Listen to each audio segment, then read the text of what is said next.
in a while, um, and it's good to catch up with former ESPN horse racing, but also college basketball, college football reporter Jeannine Edwards, and again also the wife of now University of South Florida defensive coordinator Glen Spencer. And Jeannine, how are you? Hey, Robert. It's so good to be back on with you. How you been?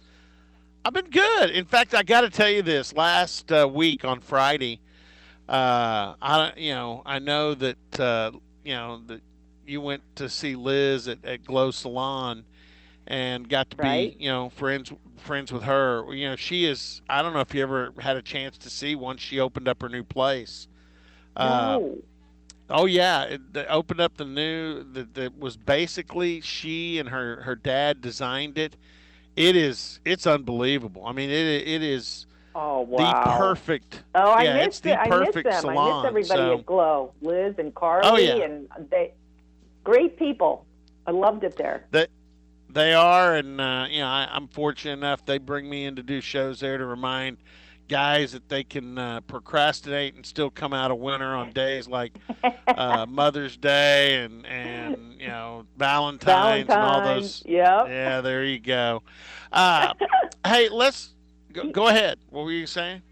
No, I was just going to say neat. Okay. I'm glad you were there and got to see them again, and I know they always enjoyed having you in there doing your show from their spot. It's a lot of fun for them too. Well, and here's the thing too. If you ever get back here, you've got to go see that place because Liz is really proud of it, and she should be. It's an unbelievable layout, and it's perfect for a salon, and it's cool because we're in the area where they do the hair, the dryers, the blow dryers hang from the ceiling, and so Oh, it's neat. just oh yeah, it's a big time operation. It's pretty That's cool. high tech, man. That's great. I'm happy for her. She deserves it. She does a great job there. Well, I wanted to get in before we get into the topic at hand. This week, it was announced. I guess Kenny Mayne announced it himself that he was leaving ESPN. I He'd kind of know. topped out, I guess, on the pay scale, so they offered him a new Mhm. contract at a lower salary, and Kenny chose to leave. And I know you had. I'm sure you worked with Kenny because he did a lot of the Oh horse yeah. racing stuff, and Mm. he's always been a favorite of mine to watch. So I was going to ask you about that. I was, I was sad to hear the news, but not totally shocked, only because I have seen several people over the last few years that have sort of, like you said, maxed out in the salary department.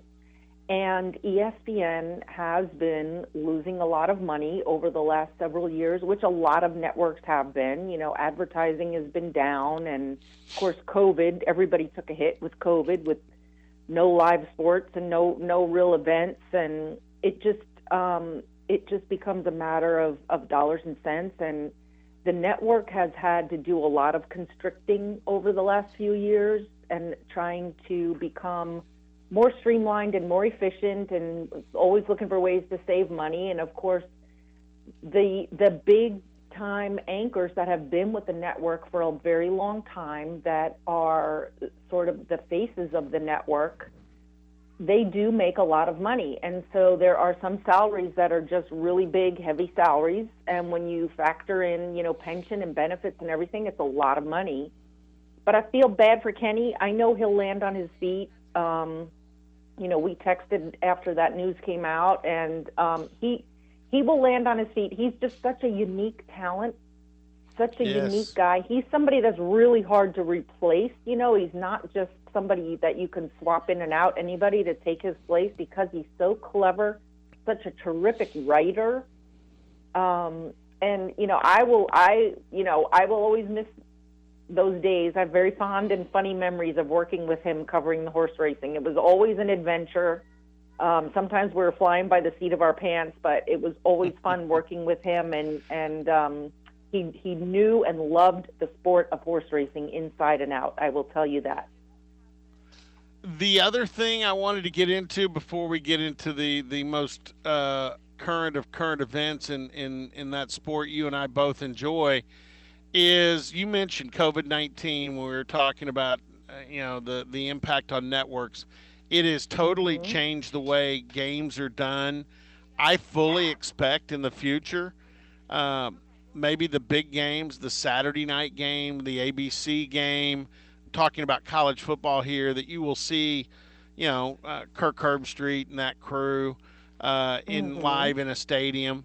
But that a lot of games will continue to be done like they were during COVID, remotely, because it does save a ton of expense money on the part of the network. And this year Right. in football, uh, we went with Oklahoma State, the radio network, on every game, but we traveled separately. We never stayed in the same hotel. I was the Mm. only one that stayed with the team because I was testing with them and I was in their bubble. Dave and John, Okay. Dave Hunziker, John Holcomb, they were not, so they stayed in different hotels wherever we were. I never went in the booth. I left my equipment for our engineer to work on if he needed to, and then I would go pick it up. It was a very Mhm. weird experience. Your thoughts, Yes. because you kind of got out of this at the right time. You didn't have to go through all this COVID stuff from a Well, work I'll standpoint. tell you. Yes, and you hit the nail on the head because it COVID changed the way we do live television, even in news coverage. It changed everything in terms of live television coverage, and networks figured out that they could save a ton of money by using, having people appear via computer on Zoom or whatever, um, which is like, the amateur way of doing a live shot on location, but you don't have the fancy camera. But what a lot of sports fans may not realize is that ESPN, and I'm sure other networks as well, but I know ESPN was because I was there, they were doing games with remote announcers 5, 6 years ago. They call them Remy productions, okay? And you will use the cameras in the feed, and you may send one or two cameras. You will use the feed from the arena or from the stadium, and the announcers are basically sitting in a studio in another state somewhere, or in a production room, or in a TV, what we call a TV house where you can go live from. The announcers weren't even there announcing a lot of games, especially basketball games that ESPN was televising 5 and 6 years ago. And I can remember talking to Norby Williamson, who's the head of production at ESPN at the time, who was telling me that at that point they were doing something like 380 games a year remotely as Remy games. And he told me that in the coming 2 or 3 years, they were planning on doing 1,100 games remotely like that. And this was before COVID. So you can Yeah. imagine how many games they're doing remotely now, saving a ton of money. I don't even know if the viewers watching at home can tell the difference other than there's no reporter on site. Every once in a while you can tell because something will happen on the sideline and the announcers can't see it because they're not there. Um, Right. but for the most part, I mean, most people wouldn't even know the difference. No, So there's no it has changed the landscape for sure. yeah, there's no doubt. I had fewer halftime interviews with Mike Gundy where I had to worry about what order we were going to go in, and cooperating with the television people because there wasn't a sideline reporter there. Yeah. So that's Yeah. definitely changed things. Let's Yep. go into this. And I told the audience earlier when I let everybody know you were coming on. I said we come at this, I think, a little bit differently. You actually you I worked at Remington Park and did shows for them and involved, but you've been on the backside. You've worked as an exercise rider. You've worked as an assistant trainer. You've seen that Mhm. part of it, and I truly think. I even mentioned, I don't know how many times you've placed a bet on a horse race. I'm going to say it's probably not that many because I think you always were in it, and the love you had for it was for the animals and for the Yes. competition and the sport. My Yes. love was more. I enjoy handicapping. I enjoy trying to figure Mhm. puzzles out, and that a horse race is a puzzle. But Yeah, it sure is. what happened with the Kentucky Derby, and I know you've been close in the years you were reporting on the sport to Bob Baffert. I've never really had Mhm. a problem with Bob Baffert, and always respected him. But this is a mess, Jeannine, when the Kentucky Yes. Derby winner is in this position. It is a mess, and it's so sad for the sport at this point in time, because the sport has been under a lot of scrutiny in the last few years. You remember it was just about 2 years ago when all those horses were breaking down and dying at Santa Anita, and they were trying to figure out, was it the racetrack surface, was it the weather? They had an exorbitant amount of rain. Was it just horses that were not 100% physically that were being allowed to race and shouldn't have been? So the sport has been under a lot of scrutiny in the last few years. And then, of course, Bob Baffert did have some positive drug tests. I think he's had five positive drug tests in the last year or so, that we're aware of, where his horses had tested positive on overages for something. But you have to keep in mind, they're testing for a lot of things. They're testing for hundreds of things, and they are also testing at minute levels. And, Bob Baffert just came out a few days ago and said that he believes that the drug that was in Medina Spirit's system, which is betamethasone, which is a cortisone-like solution, came from an ointment that he was putting on the horse's hind legs. He had some dermatitis. Now, the stuff that he said he was using, the cream, Otamax, I have used Otamax on my dogs. It also comes in a liquid form. It's for ear infections, and it has an antifungal component, has an antibacterial component, and it has the betamethasone in it. So if they were giving that to Medina Spirit, that is where that came from in his blood test. The problem I have with this is the vet who gave him this cream, which is a prescription, should have known this horse is running in the Kentucky Derby, should have known what was in that cream, and should have said to Bob or Jimmy Barnes, his assistant trainer, you have to stop giving him this 5 days out, or whatever whatever it would have been. They stopped giving it to him the day before the race. So that is just an oversight problem. To me, this is not a case of somebody trying to cheat.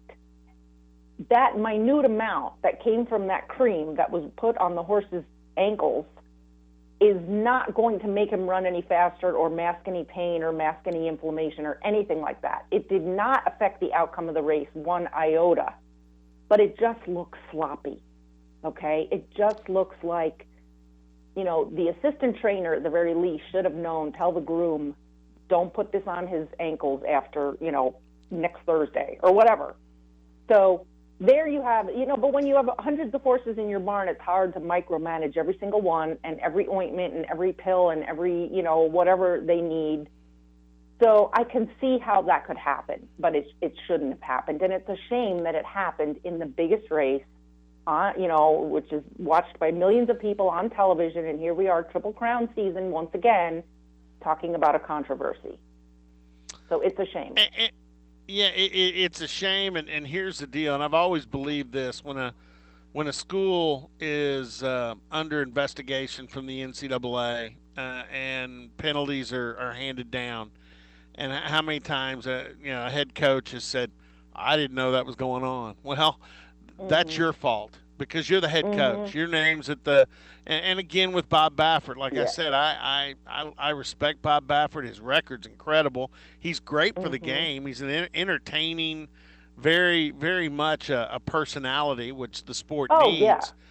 It's Yeah, but fantastic for the sport. sure. But at the end of the day, it's you know you said it a little earlier.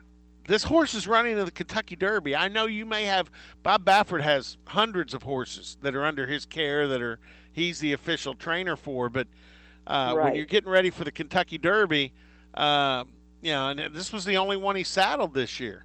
That Yeah. that horse gets a lot of attention, and I just sit back and say, God, I mean, come on. Now I will admit this too, and you said these are minute portions. Until this latest story, Jeannine, I'd never heard of the measurement pico or picogram. I'd never heard of it. Picograms. Yes, I know, Picogram. and that is what they're How measuring much is up a to. And picogram? I think it's a thousandth of a gram. Is it, or is it a? Okay. Yeah, I think so. I don't know. I could be wrong, Okay. but it's like microscopic. It's beyond microscopic. And unfortunately, they have to test to those levels just because of some of the substances that could be used are very hard to detect. And they did alter the testing a couple of years ago. So, but in this particular instance, and I have to side with Bob Baffert in that this is not something that would have affected the horse's running ability or performance or the outcome of the race. But yes, it was sloppy, shoddy management and oversight on the part of him and his assistant in what the horse was having applied to him. And it is a topical cream. It's not something that he ingested. It's not something that was injected into him, with a needle. It was a topical cream being used for some fungus on his ankles. Yeah, Yeah. for skin condition. Hey, last thing on the sport of horse racing, that's your home track. That's where you kind of grew up at Pimlico. It is. So I how miss much everybody does there. And it's a shame for them that that they have this controversy and this cloud hanging over them for their biggest event of the year. There's such nice people there that run the Preakness, and they do such a great job. They really do. How much does the heart tug a little bit for you that? Oh man, I'm sure It you got great does. memories from Pimlico. Oh, it does. And I think I went to like 25 or 26 straight Preaknesses, so I miss it. Wasn't able to go this year because Glenn and I just got back from Yellowstone Park in Montana last night, and we have house guests coming this weekend, so it just didn't work out to go to the Preakness this year, but maybe next year. Well, and I was going to ask you to obviously say hello to Glen Forrest, and what's it like? I mean, I know you've got a lot of busy. You're busy with your horses, and you still have horses? Actually, no, not anymore. Okay. I still do ride whenever I can. Yep. Yeah, you got dogs, and for sure. And now sweating out Saturday football games. Oh, I know. And sweating is the operative word here in Tampa. Let me tell you, it's not for the faint of heart with the heat and humidity. But I will say this: we can proudly say that we live in Tampa Bay, because this is the sports capital of the world right now, with the Bucks. Yeah. And of course the Lightning and the Rays going to the World Series. So it's an exciting time to live in Tampa, and I think we're going to see a pretty decently improved and exciting USF Bulls football team this coming season. I'm cautiously optimistic. That's good. I know what it's like to be embedded in a college football world, and every Saturday, you get graded, win or lose, and here's the thing that people don't understand sometimes on the outside. It's like Mike Gundy says after every Saturday. It's tough to win football games. I don't care who you're playing. No kidding. When you win a game, you need to appreciate it. Favorite. Yeah, you get 12 shots a year. That's it. Last year was so tough, Robert, for everybody with COVID. And frankly, there were a few games here that by other conferences regulations, probably would have not have played the games because they were playing with, walk-ons and scout team guys, and just had so many guys that had to sit out due to the contact tracing. But they return a very experienced team, and they've been able to hit the portal really hard, and they've picked up some really nice players for some help in the secondary, in the D-line, wide receiver, running back. As a matter of fact, they've picked up a couple kids from the Big 12. They've got Glenn got a really nice safety from Kansas State, Will Jones. He's been here all spring. And then they got the wideout from Baylor, Yusuf Terry. He'll be joining the team this summer. So we got some good things going here. And Jeff Scott, phenomenal guy. I know him from his Clemson days. He is a relationship builder, a class act, a relentless recruiter, and he's got things going in the right direction here. So it should be exciting. Well, hey, tell Glenn we said hey, and I appreciate you coming on and talking about your sport and what you know about the sport of horse racing and this latest controversy. And again, I'll let Liz know you said hello. Please tell Liz I said hello, and keep in touch, Robert, and maybe we'll reconvene for the Belmont. I don't know who do you like in the Preakness, real quick. Give me your pick. Well, you know what? I will tell you this. My son and I were watching the Derby, and that 4-horse group that was in the front coming down the stretch, Zach turned to me and said, "We got this. It doesn't matter how they come in. We got those 4. We hit the try and the exacta. Yeah, we bombed it.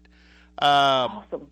I really liked Mandolin, the horse that finished second at 27-1. I had a $25 place bet on Mandolin, which that was nice. But good for you. You cleaned up. Yeah, you know what? I like I like the 2 horses out of the Baffert barn. But if I'm sentimentally rooting, Midnight Bourbon for Steve Asmussen, and I go back to Steve, back to Remington Park days, and so I like Midnight Bourbon. I think he's got a real shot in there. He's of course, got a real shot. Yeah. The fun. I don't think Ram has a shot, but Dwayne Lucas, and my first foray into the sport. I covered the Derby when Winning Colors won, and then I was the only time I've ever been to the Preakness was when Winning Colors got beat by Woody Stevens' horse 49er in that. I guess it was the 1988 maybe Preakness.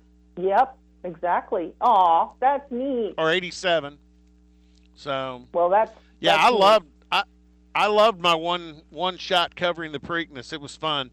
Hey, Jeannine, we'll let you go. Tell Glenn hey, and we'll catch up soon. Say hi to all my friends there in Stillwater. Hope to get back soon. Take care. All right. Thank you. Jeannine Edwards, and we need to take a time out. We're over.